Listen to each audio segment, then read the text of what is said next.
But we can control what we dwell on, and we can control what we think about. I've said many times, the first look is not what gets you. Sometimes you can't help the first look, but it's the look and the look and what you choose to dwell on is true when it comes to any type of sin. That's not really just one thing that's true. We call it playing in sin and try to dabble in sin, say I can get close to it, and you find out how quick it will consume you. But if we focus our mind only on things that are just, only on things that are pure, then we're much better off. And then he mentions things that are lovely. So only think about things that are lovely. That means accepting, pleasing. And we should only think about things that are of a good report. That word good report simply means to be sounding well, uttering words of good intention. Only think about those that are going to produce some kind of good. Only do those things that's going to produce some kind of good. And then he says, think about those things which are virtuous. It speaks about moral goodness. In particular, and focus our mind, focus on how much good we can do for people, how much good we can do for the cause of Christ. We are only focusing there on virtuous things, and that is going to lead to having peace of mind. And then only think about things that are praiseworthy. Here he's speaking about commendation.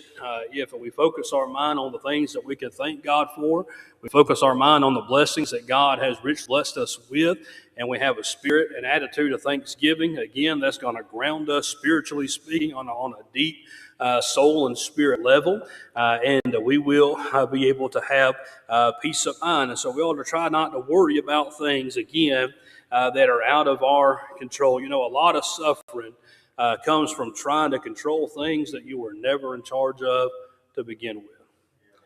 We're all guilty of that. Some of us like control a little more than others. I like to have control. I don't like to lose control or things like that. That's one reason I'm not a drunk. There's a lot of reasons I'm not a drunk, but one reason is I don't want to have a sense to where I lose my self-control.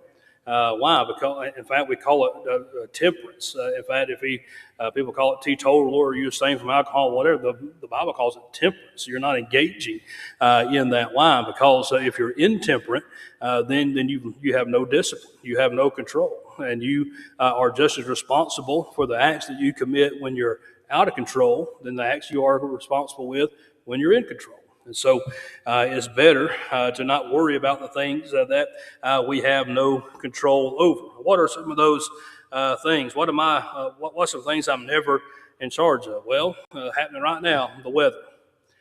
We can look at a radar, but I have no control over what's going to take place with the weather. Only the Lord has control over that. And so you can sit up tonight and watch for tornadoes and watch for severe storms and all that. And you ought to do that. You ought to try to stay safe and things like that. But also understanding this, that's completely out of our control. So we ought not to let it consume us. Just be vigilant about it. Something else you can't control is the traffic. How many times we get mad in traffic? We maybe think something, or maybe it passes through our mind and comes out that tongue, or maybe it comes out other extremities. I don't know. Sometimes you think folks are waving at you, and they're really not waving at you. But I get as aggravated as anybody else does with Atlanta traffic, things like that. But I also know this.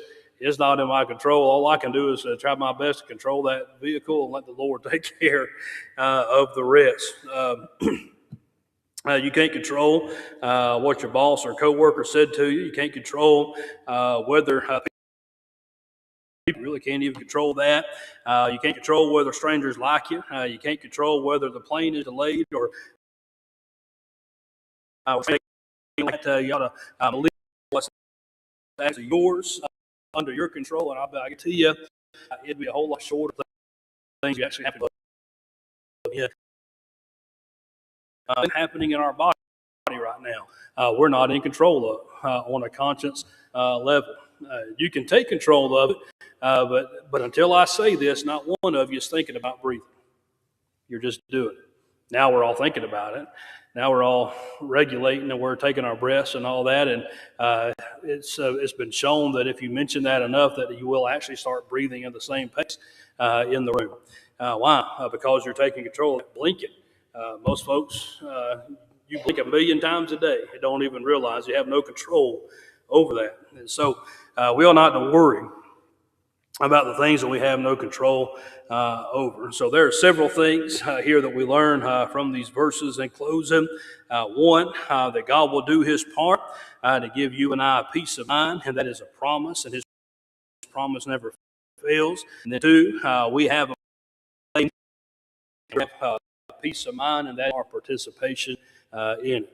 It's amazing to me how many times in my life where God has answered the prayer, God has intervened and done exactly what I asked him to do, but yet I still buck against it, and I still, my participation is not acceptance, but it's still trying to hang on, and it's still trying to control, it's still trying to do things my way. You know what that leads to? A lot of stress, a lot of anxiety, a lot of worry, things like that, when we should just do what we say many, many times: let go and just let God.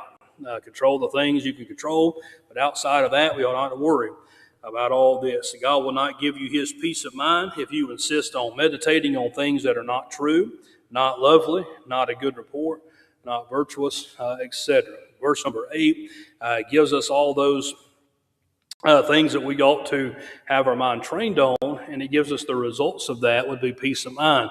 But the opposite is true.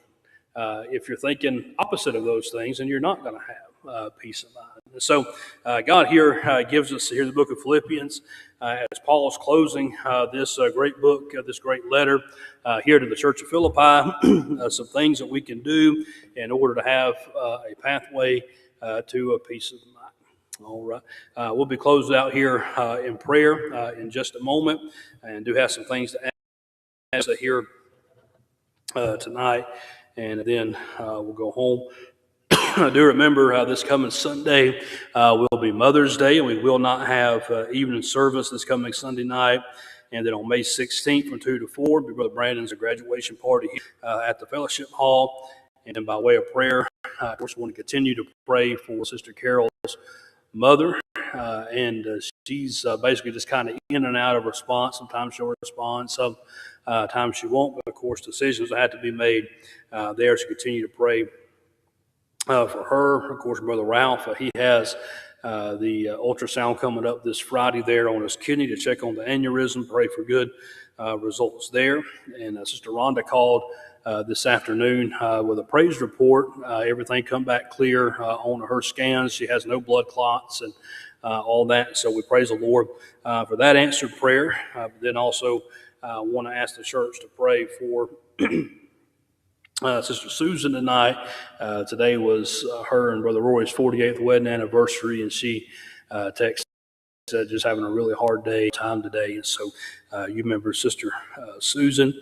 And then also want to let church know to earnestly pray for Dale. This is husband, son.